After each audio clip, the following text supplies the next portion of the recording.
There's nobody on there. Live, we don't have anybody on our YouTube though, but here we go.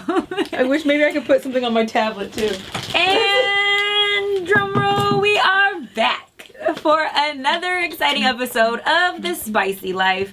I'm your host, Spicy Madi. Joined with me is the beautiful and lovely co-host, Dr. Ali. And today we have an amazing episode on how to date successfully in LA. Most of you guys know we did an episode leading up to this in preparation for March Madness, where we did a series letting you guys know that we're going to throw this huge speed dating matchmaking event game night. My husband's making fun of me in the background because he thinks I'm dramatic. Can we talk about how they've been going for blood this entire afternoon? I have no idea what the fuck is going on. That's how we talk to each other. No, I feel like that kid in the back of the car as your parents are yelling at each other and you're just like, what can I do to fix it? How can I make it better? I am married to an asshole. And clearly so is he. But clearly so is he. You can't be with me unless you have tough skin, and you definitely can't be with him if you're even thinking about suicide, because he will get you there. Jump off! Jump! I told him, I said, look, if I commit suicide, I want you to know it's your fault. I'm not leaving a letter. I'm not like gonna be sweet about it. Just know it was your fault. It was you. And he was like, oh, let me get this photo to remember you by. Photo. Click, click. Yeah. So clearly I dated successfully in LA. You're so fucking funny. Literally the way me and Aaron talk to each other is so insanely different. You guys are nice to each other. Are you okay, honey? How are you feeling? Do you want me to massage your back? Can I add more cream to your coffee? Literally. He doesn't even drink coffee because it's too spicy. That's too intense for him. What? He for drinks coffee every day. They're like polar opposites. I know. Aaron has like literally drunk coffee. Like he drank it for like 3 months when he first started this job, and he's never had alcohol. Like he's actually drank alcohol twice in his entire life. Oh, that's right. He doesn't drink. He doesn't drink. He doesn't do anything. Eat meat. No. Doesn't eat meat. Doesn't eat dairy. He plays it pretty safe. Super safe. Yeah, my husband Super safe. We're like the safest people ever. Meat and drinks coffee, and is an asshole. Not an asshole. But if you want what Dr. and Allie and I have, right? Because everyone's different. All relationships are different, and you just have to find someone that fits you. Because the last thing you want to do is have to fake it your entire life and pretend like you're somebody that you're actually not. We get to be ourselves. Yeah, we get to be ourselves, which is awesome. They let us be crazy on stage, on this podcast, and really support everything that we do. And a lot of people struggle with how to even meet somebody. We did this entire event called March Madness. It was amazing. Great turnout. You got to come next year. Surprisingly, the topic of how to date successfully in 2018 turned into comparing traditional values. And how to fuck and when to fuck. And when to have sex. That's all anybody wanted to talk about. So, while we want you to date successfully in LA, this real topic is when to know when to give it up. We tricked you. Yeah. So, it seems to be a recurring issue that men are putting out there in the universe that sex doesn't matter. There is no power of the POP. Lies, lies, lies. And that's why a lot of women in the audience, which we're making this episode about, when to have sex, we're addressing, well, how do we know when to give it up? Because we're horny, they're horny, but then they don't wife us up afterwards. Yeah, basically, when we started talking about it, there's a whole group of men. I'm sure some of you are listening and or watching right now. And they were like, no, we, like, don't tell them to stop fucking, like, this is ridiculous, blah, blah, blah, blah, 2018, like, women's lib. And I didn't say this, but I wanted to say it. But ladies, those men that are fighting to fuck you before you're married and before you're committed and before you give a fuck about him and he gives a fuck about you, they're all single. They're all single guys who aren't wifing up girls that they're fucking right now. So you have to understand who's giving you their perspective. This isn't from the perspective of a bunch of super married dudes that are like, yeah, no, just fuck everybody. It totally works. These are a bunch of guys that are single, that like being single, and like fucking girls. And it's, I like some analogies. I'm like, this is like the... You're horrible at them. No, I'm really good at analogies.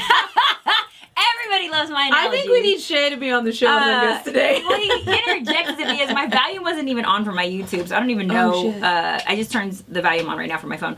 But when it comes to it's almost like the meat company or the meat packing company telling you like why you need protein in your diet when really you guys are vegan and There you go. it clogs your arteries and high blood that is a pressure. good analogy. That is a but it's like, great eat metaphor. more meat. And we're like, no, but it's bad for us. So I feel like that analogy works. I really think it does.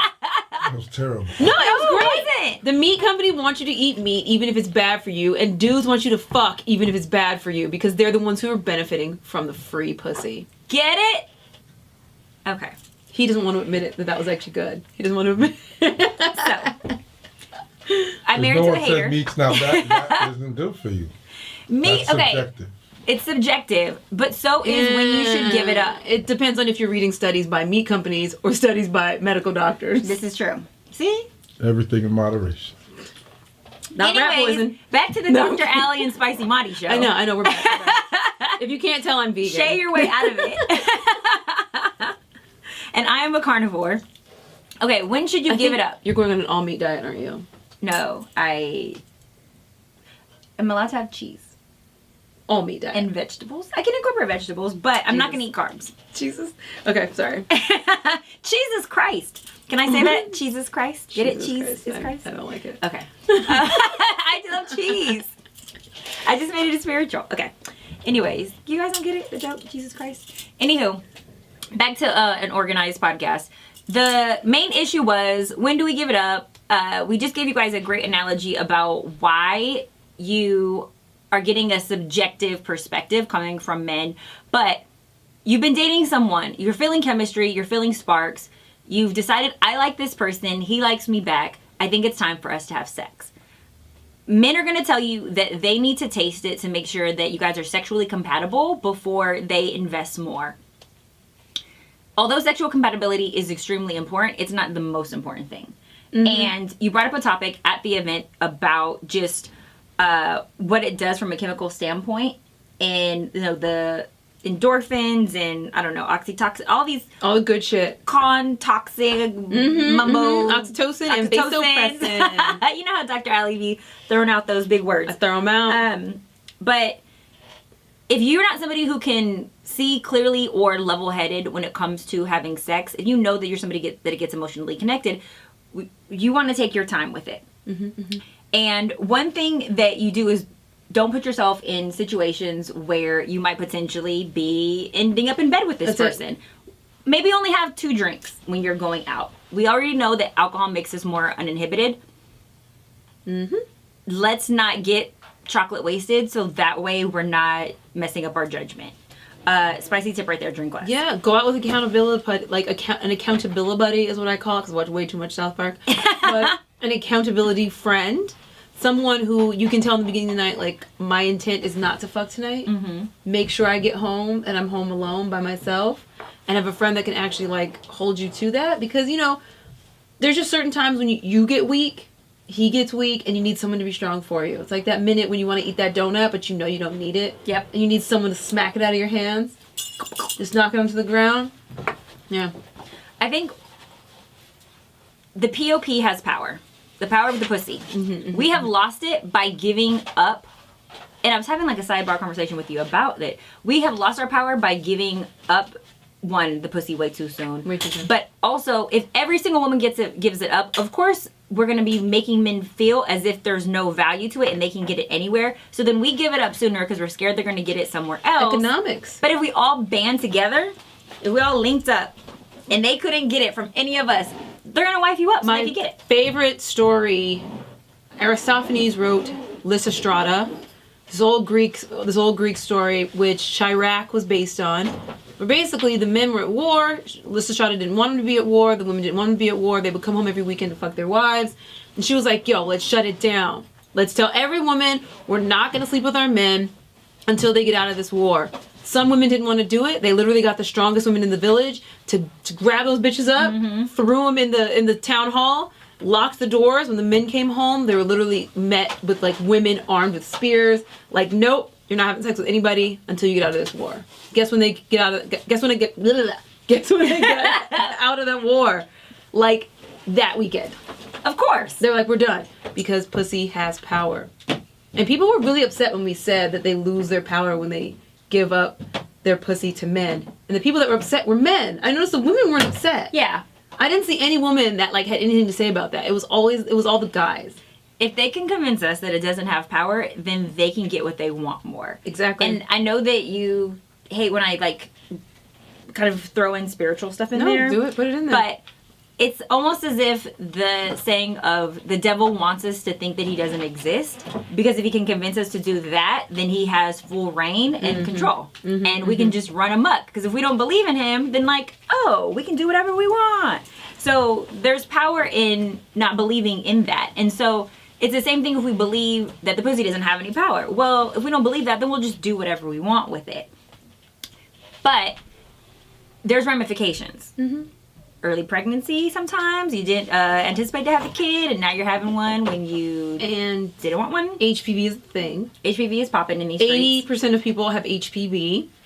So watch yourself. And that's not the only STD that you can catch. And you're always not remembering to strap up, especially if you're having a good time, you're intoxicated. You hear the old, oh, but I don't want anything between us. I want to feel as close to you as possible. And so you're like, well, you know what? Let me not put this condom on.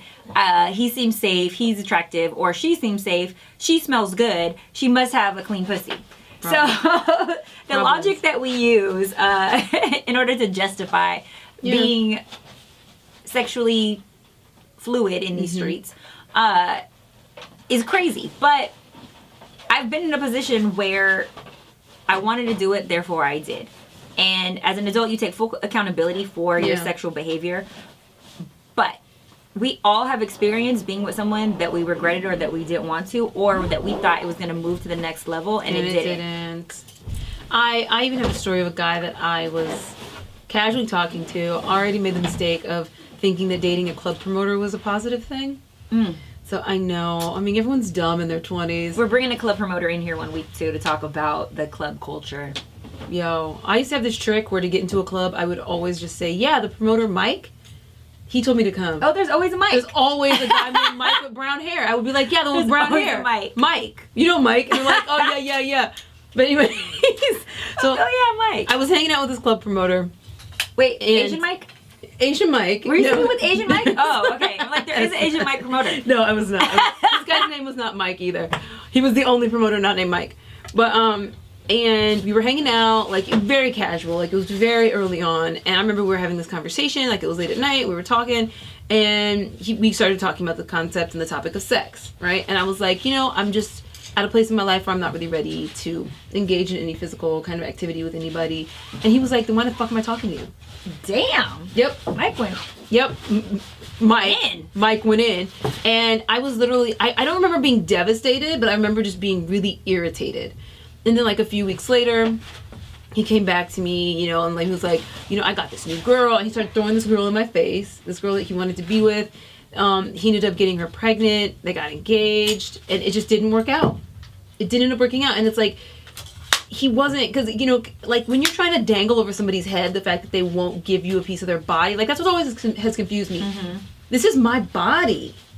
Like, it's the only thing that I exist in. I've never existed in anything else. It is the closest thing to me, the thing that I have known longer than anybody else. I knew my body before I knew my mother. Some of us don't even know our bodies. They haven't done the mirror check. You got to know. But it's like, I've existed in this body. What your boom boom looks like. You got to know. Like, I've existed in this body since before I knew I existed. And you're telling me that you have a right to touch that body, even if I don't want you to. Yeah. And I'm just so flabbergasted by that, and the fact that men even think they have an opinion on when a woman wants to fuck. How about just because you're horny isn't enough of a reason to have sex? Have blue balls all day long. Die from your blue balls. You know how many times we get horny in a day? If we fuck every time we get horny, we're gonna be with like 1,000 people by the time we die. Exactly. And blue balls is, I don't think it's real. I need to hear some comments. Can somebody out there, blue balls real? Tell me if blue balls is real. I'm just not convinced. Wait, you can get like blue bell though as well. Because there's been times where I didn't finish my bust and I was like, ah! No, but what it is you just get angry. I'm just mad. It's not like anything physical is happening to me. I'm just pissed off that I go in the bathroom. Your blood flow built and didn't get to release. It comes back. You go in the bathroom and you handle that. Or you grab his toothbrush when he's not looking and look, my batteries died the other day. Who is this person? So who is this person? His Sonicare works just as good. What's wrong with yours? His because usually it's because he's busy or he's tired or something, and I got to get to work and Oh my real God. quick. Just The I need to give you a vibrator for Sonicare your works birthday. great. Yes, I need a new one. It broke the little cord on my rabbit broke, so I had to use my Sonicare. Oh, no, that's real. Yeah. I use I like the ones that are just like little stick kind of things. Just, Oh, see, I like the little. yeah. I have a rabbit, and then I broke that, and then I got my dragon, and then I broke those. She's using it so as much. well.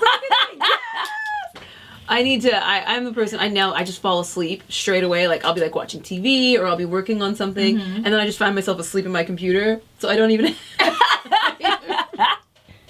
Mine just comes from I use it as a like, oh, I can't get to sleep. Yeah. Let me just use my toy real quick. Smart. That's That's how smart. it works best for me. But toys, that's a great Toys. solution. If you look, this is also another tip right here, spicy tip. If you're horny and you're sexually attracted to someone, you guys have been dating, you don't know yet what their stands on is commitment, what their stands on is relationships, if they even value relationships, if their stand on dating this year is I just want to get back out there and experiment, or you know what, I'm actually looking for a life partner. Until you know these things, but you're sexually attracted to them, use a toy before you go out on that date. Bust, if you're still by the end of the night like, oh my God, I gotta have this hot body, then okay, start really talking to them about if we take it to this next step, how does sex make you emotionally involved? Ladies, flip it, ask him what sex does, what's the ramifications for sex for him, because we know what it is for ourselves. Usually is either you're one of those girls who are crying right after sex, or you're one of those people who think, oh, now it's a committed relationship because we did it, or you're one of those women that are, I am woman, hear me roar, sex doesn't mean anything for me, I can handle it just like a man. And regardless of what your approach or your sentiment is about it, what is it that is making you need to do it with him or her? Jack off before you go out, bust a nut, and use a toy before you go out, and let's see if the feelings are still the same. Because if it's not, it's just lust. Well, you know what I'll say? I think that the idea that certain people don't feel any negative or any ramifications after sex, like I feel like everybody does. That you feel something afterwards? I think everybody Even does. men, do men Yes. do men get emotionally attached at all after sex? I think, well, what they do is supposedly, so everyone releases vasopressin and oxytocin, everybody. So oxytocin is a hormone of bonding, vasopressin is a hormone of protection. Testosterone activates vasopressin a little bit more, makes it a little stronger, and estrogen makes oxytocin a little stronger. So women tend to feel more bonded afterwards, but they also feel protective because they have vasopressin.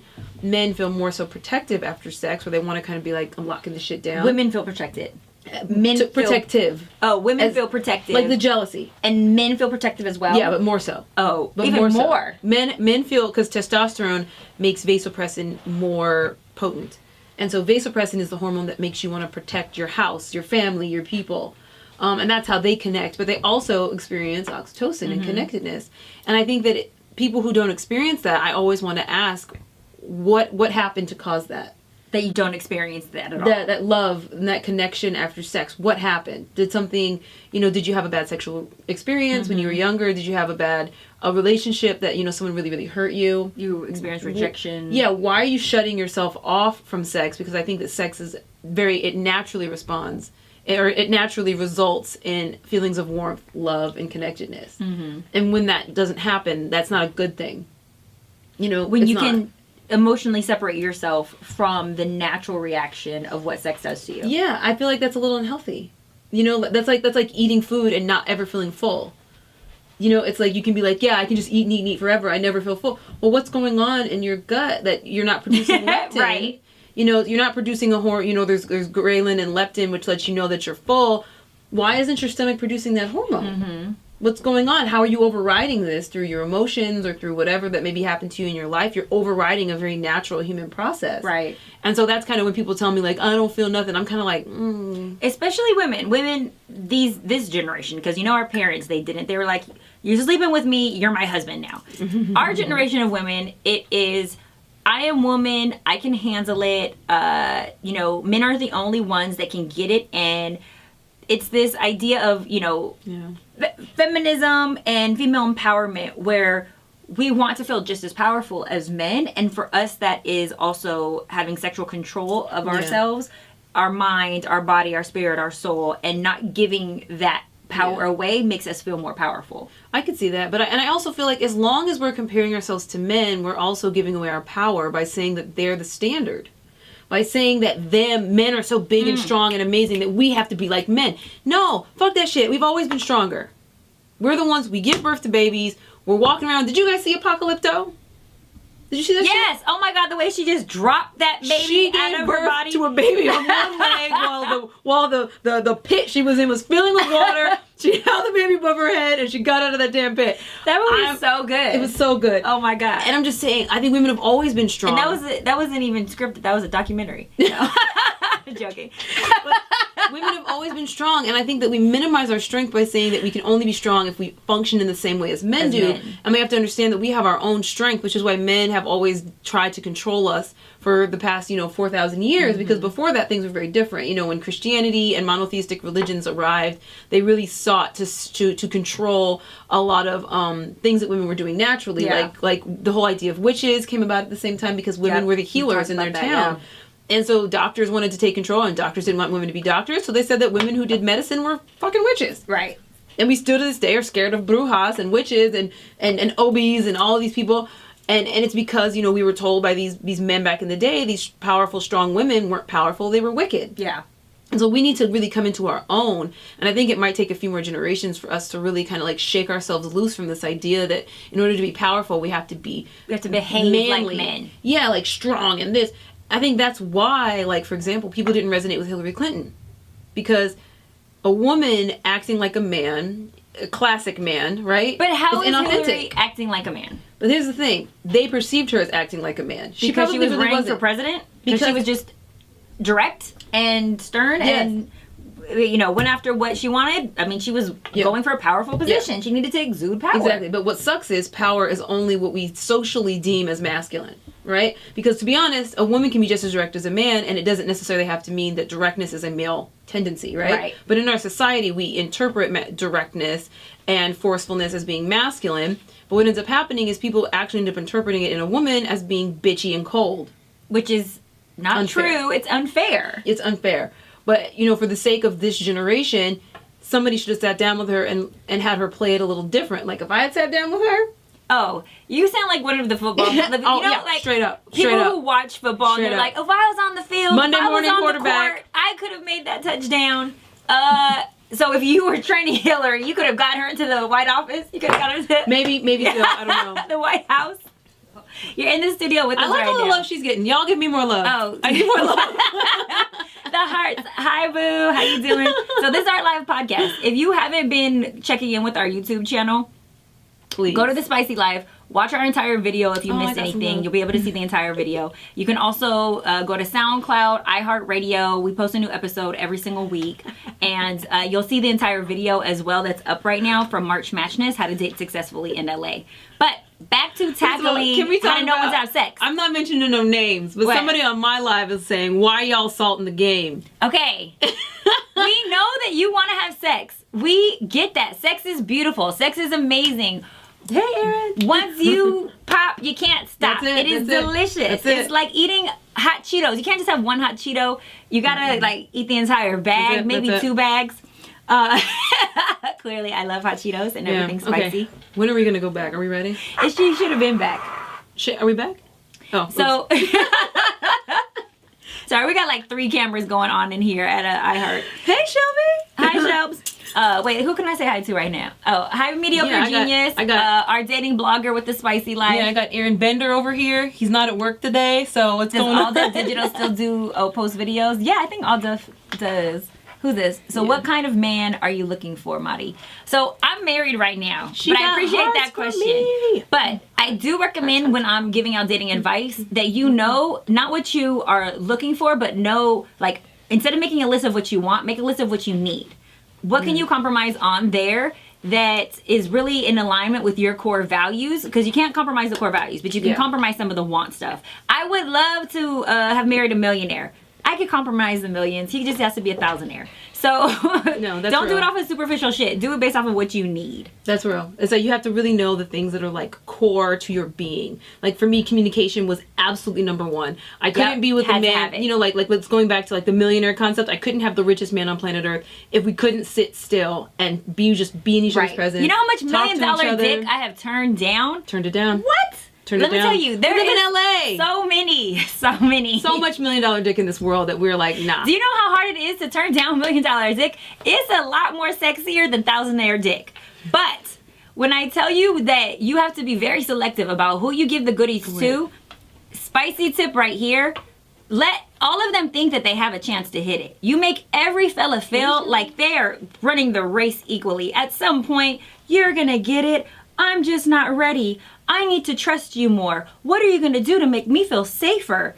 Ladies, play it like that and trust me, you'll start getting everything that you want and more, and they'll start stepping up. I'm not talking about playing games. I'm saying it's a fair race, survival of the fittest. Well, has anybody read The Art of Seduction? Because Absolutely. honestly, I feel like that is one of the most best.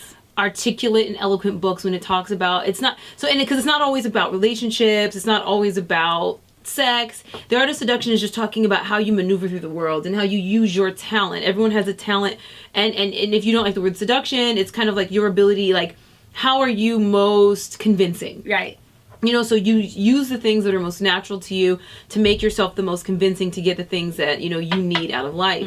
And so I personally think that everybody needs to read The Art of Seduction at least once. You don't have to be the most beautiful, sexiest person. Marilyn Monroe was a beautiful woman, but The Art of Seduction actually lynches her because of her ability to be feminine. Her ability to, it was in her voice. It was in her looks. And that it was was her in thing. her sensuality. It wasn't like, you know, the curves help, but you're a woman. If you're a woman, you can seduce. If you're a man, you can seduce. You should also read The Art of War. Because that's another one. Tell you how to take someone out. Oh, what about The Power of 48? Oh, the 48 Laws of Power. Is that a good one? I used to have them up on my wall. I used to, every morning I would wake up and I would read the 48 Laws of Power on my wall. I read it, but I forget like 40 of the powers, so I probably only applied 8. Take credit for other people's work. Yeah. That one's hard for me though. Well, I like not- to share it. I'm not saying everyone should do it, but Oh, okay, I'm like, I like to share it. That's And why I I'd actually probably will be further say- along in life. when it comes to the 48 Laws of Power, you should actually not do it in relationships. You should particularly avoid the 48 Laws of Power. They're exclusively for business takeovers. Like when you want to change your position at your job, that's when you tap into the 48 Laws of Power. You do not use that in your relationship at all. It will ruin a relationship in a moment. So if we were to apply it to, say we were to come up with our own 48 Laws of Power in the bedroom or in the relationship, what would be some of our laws of power that women and men should abide by? Because we gave some Oh my tips God, earlier that's hard. on how to like avoid putting yourself in a situation that is confusing. If you don't know if someone's in it to win it, you shouldn't be having sex with them. Ask the person in advance. I think that's the first thing is, because we talked a little bit about earlier about how if you say you're a person who doesn't feel anything after sex, one, I think you're lying, trying to like protect your ego for the conversation that we're in, or two, I feel like something has happened where now like why is it that you can't respond to a natural biological like something that's biologically imperative? Everybody experiences some type of connectedness after sex, and so if you don't Absolutely. experience it, like what's happened? So I would say number one, I agree, you should be having sex with people when you're in a safe space with that person, a safe emotional space. And so whatever that looks like, I'm not saying everybody has to wait till they get married. I sure as fuck didn't. Right. Like it would have been nice, but realistically, like, Yeah, oh I my didn't. God, none of us are getting married as young anymore. so- Exactly, but I would say that you're supposed to wait until you're in a safe space. If you want to wait till you're married, I think that's a beautiful thing, and I think you should absolutely do that. But I think that what really does work is you have to be in some type of safe, collaborative relationship before you decide to have sex with somebody. You know, because we have all these problems where people are like, yeah, you know, I got pregnant, I can't find him again. Like, pardon me? Damn. I know, it happens. I think It also happens. too, when it comes to your sex life, you need to not just know in advance Maybe. like what their stand on is commitment, but whether they see that with you. You don't need to know, hey, I want long term for you to be my wife, because they can't answer that initially. But you need to know what their stand on is. Do I want a relationship at least this year? Also, when it comes to relationships, you probably want to know, is this person someone that, one, is matching my level of self-esteem? Are you dating this person just because you want to be in a relationship, or you actually want to be in a relationship with that person? And so if the answer is no, I don't really want this person, well, why are you having sex with them? Just because you want to get your rocks off? Once again, use your toy. And so... Yeah. No, because I see so many people that are just like, well, I wanted to hit it. Like, I just wanted sex. I was horny that day. So we just did it. But your body count is going up and up and up. And as much as a man will say that he doesn't care about your body count, some men don't, and don't ask you. Like, my husband doesn't know how many people I've been with. Really? You internalize and know your body count. And if you have to lie about your body count, that probably means you should bring your stats back down. You know what I've done before? I have lied about my body count to people before, specifically by making it much higher. Oh, really? To see what a guy would do. Why? Oh, to see his reaction. Because I don't like double standards. So if a guy tells me, like, yeah, I've been with like 140 women, I'm like, oh my God. What are the chances that the two of us have been with the same exact amount? I have not been with 140. No shame for 140, but that's not my number. But my mom told me never tell a man your body count, because the number will never be good enough. So just say you, baby. That's all that matters. I have friends that are like that are literally like, listen, honey, nothing existed before you. It doesn't matter. That world is gone, and this is now. And I also what dick. But I also feel like this, and I think that that's beautiful as well, because I don't think there's any one way to be in a relationship. As long as both partners of that relationship are comfortable with the rules that have been established. If you never want to know who your partner has been with, and that person is okay with it, fine. Me and my husband kind of couldn't avoid it. We went to college together. He was physically present, like, in the same city. So he knows for a lot of the people. He was in the same city at the same school, so he knows some of the people I've been with, and so there was no avoiding it. So our relationship is different because we had a friendship for a long time that involved me crying on his shoulder about, guys that weren't the best, and that weren't the best, but didn't work for me. Let me not be a total a-hole. They just didn't work for me. They're going to work for somebody else. How long did you make your husband wait before you let him hit it? Not long. Like, what's not long? I don't remember, honestly. Like, a month? A few weeks? I don't remember.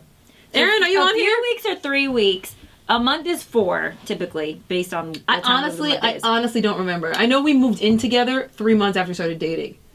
So we were definitely having sex by then. My husband waited 3 months. Okay. Now, have I made every guy wait that long? No, but I was at a certain place where I knew what I wanted. I wanted a real relationship, and I decided to make him wait.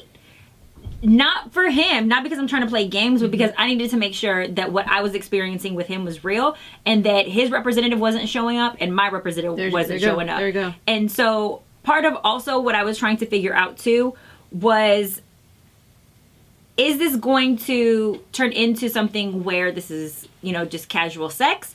Or is this something where I want to like mentally prepare myself and be able to invest into this relationship? And if so, I need to be clear-headed. I can't be distracted with the emotional, he just hit it. Is he going to call me now? Because now I'm going to start projecting and being insecure about the relationship, and I need to be my full best self. And you know how I also feel? I feel like good dick can really be a band-aid on a jugular wound of a relationship. If you're getting good dick, you can overlook a lot of bad things. And so I feel like sometimes when you're in a spot in your relationship and you can't make a decision about which way you should go, you should shut the sex down for a while so you can clear your head and make a really good decision. After you've already started having sex, shut the sex down? If you're trying to figure out if you should be with that person or not, I like think when you're dating, yeah, not in the marriage. But even if you're just trying to figure out if you want to divorce him, if it's not working out, you might need to take a break so you can clear your head. Are divorcing because they're not having sex. I think if you're divorcing because you're not having sex, I think that's also an issue. It's a lack of respect sometimes, and if you can't respect him anymore, you stop sleeping with him. Yeah, and I think that sex is a symptom, like a lack of sex is a symptom of other problems. So I feel like when you're in a relationship where there's not a lot of sex, or it's not the type of sex that you want, then that's about like digging in and really understanding like what's going on with us. Because it's always something like our communication's off, or we're stressed out, I'm too angry, I just had a kid. Like that's a huge one. Yeah. Women don't have babies, and that trauma from all of what's going on down there, they don't want to let anybody else down there. And so, as a partner, it's important to understand kind of where she is in her in her life and in her trajectory, and really be caring about that, because it's not just about the sex, it's about your partner. We got to remind you guys to subscribe to the iHeartRadio podcast with Dr. Allie and I for The Spicy Life. Find us, look us up on YouTube as well if you want the entire video. I appreciate everybody that's joining right now. But I have one, Dr. Allie. You brought up trust and being honest at March Madness when we talked about how to date successfully in LA. If you are single and you're sleeping with someone, are you obligated to tell the other person that you are dating or seeing that you are sleeping with someone else as well? I think it depends on how you're living your life. I personally, me, Dr. Allison Lindsay Powell Hicks, would. I would. I agree. I would. I agree. I've actually been in a relationship like that. Because, well, one, why are you sleeping with multiple people? And then two, I wasn't, you have the choice, not you. I'm saying, like, really think about why you're sleeping with multiple people. Are you not satisfied with someone? You want dick from both places, or you want pussy from both places? But I had a Franken boyfriend. You need to be honest and let that person decide. A Franken If boyfriend. they want You to date stay. multiple people to create the one perfect man. We all do a lot of that, yeah. I have like this theory that you have one that, you know, is super affectionate with you and treats you right. Have one that like showers you with gifts. Yeah. Have another one that like takes you out to fun places. Have another one that you can have like, you know, a great time with and bring around your friends. Didn't marry any of them. And yeah. Found a man that was all of those things in one. And then make sure that they all don't find out about each other. Okay. We're completely joking. We have to wrap up, but you guys will get the entire recap on iHeartRadio right now. Hi, I see people that I know. What up, B Taylor over there? I see you, boo. We're wrapping up right now, but you can see the entire episode on YouTube for The Spicy Life and iHeartRadio as well, and also on Dr. Allie's recap as well on her IG Live. But we'll post this up later. And then on Spicy Mommies. Start putting it on Facebook as well. But we want you guys to start tuning in so that you guys can start having these provocative conversations with us as well. And let us know what you want us to talk about. You guys can DM each of us. You Slide can through our DM. DM. And you slide through our DM. She's nasty. She does all that. But, like, yeah, let us know what's going on. Let us know what you want us to talk about, because, you know what we want to talk about, but we're not sure what our listeners, and oh, look at all the love. We're going to keep giving you what we want to talk about until you guys tell us. Yeah. Love you, smoochies. You have just been spiced. Bye. The Spice.